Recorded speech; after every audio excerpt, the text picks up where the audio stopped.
구의원의 음주운전 판결이 법원의 업무 누락으로 3년 7개월 늦게 의회에 전달된 것으로 알려지면서 논란이 커지고 있습니다.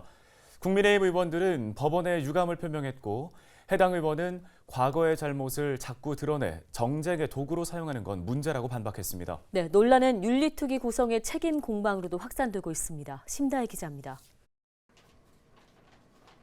양천구의회 국민의힘 의원들은 28일 기자회견을 열고 법원이 유영주 양천구 의원의 음주운전 혐의 판결 사실을 의회에 늦게 알렸다며 유감을 표명했습니다.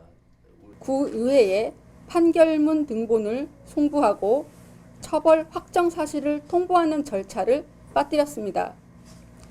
그것도 무려 3년 7개월 동안 누락하여 업무 실수인지 고의 누락인지 알 수 없습니다. 유영주 의원의 음주운전 혐의에 대한 지난 2019년 5월 당시 판결문입니다. 유 의원이 지난 2018년 7월 밤 11시 양천구의 한 도로에서 혈중 알코올 농도 0.2%의 술에 취한 상태로 운전을 했다고 나와 있습니다. 법원은 유 의원에게 벌금 700만 원을 선고했습니다. 하지만 판결문 등본이 구의회에 전달된 건 올해 1월. 대법원 예규상 법원은 지방의회 의원이 형사사건으로 재판을 받을 때 확정 판결을 의회 의장이나 지자체에 통지해야 합니다. 이런 법원의 절차 누락 때문에 지난 8대 의회에서 징계 절차를 진행하지 않았다는 게 국민의힘 의원들의 주장. 의원들은 지금이라도 윤리특위를 구성해 징계 논의에 착수해야 하지만 민주당이 이를 거부하고 있다고 밝혔습니다.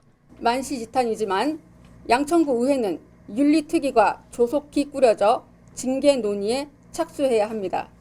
운영위원회 정수 7명 중 4명으로 과반을 차지하고 있는 더불어민주당은 이 안건 상정을 받아들이지 않고 있습니다. 당사자인 유영주 더불어민주당 의원은 즉각 반박했습니다. 국민의힘이 자신의 5년 전 음주운전 사실을 정쟁의 도구로 사용하고 있다고 비판했습니다. 민주당 동료 의원들도 유 의원에게 힘을 실어줬습니다. 그걸 감추거나 그러지도 않았습니다. 주민들께 다 얘기했고 선거를 또 치르면서 공공연하게 선거관리위원회 제 정가 사실과 모든 부분을 오픈해놓고 경선마저 치렀습니다. 각 당의 정쟁이 벌어졌을 때마다 그 정쟁의 공격 도구로 저의 아픈 상처를 자꾸 드러내면서 유영주 의원은 그러면서 윤리특위 구성이 되지 않은 건 오히려 국민의힘 의원들 때문이라고 지적했습니다.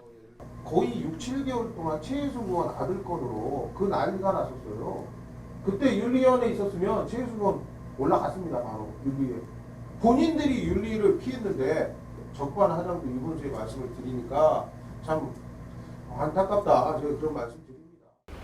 한편 서울 남부지방법원 관계자는 헬로티비 뉴스와의 통화에서 해당 예규가 적용되는 사례가 드물어 누락됐을 가능성이 크다며 문제 제기 이후 즉각 조치했다고 해명했습니다. 헬로티비 뉴스 심다혜입니다.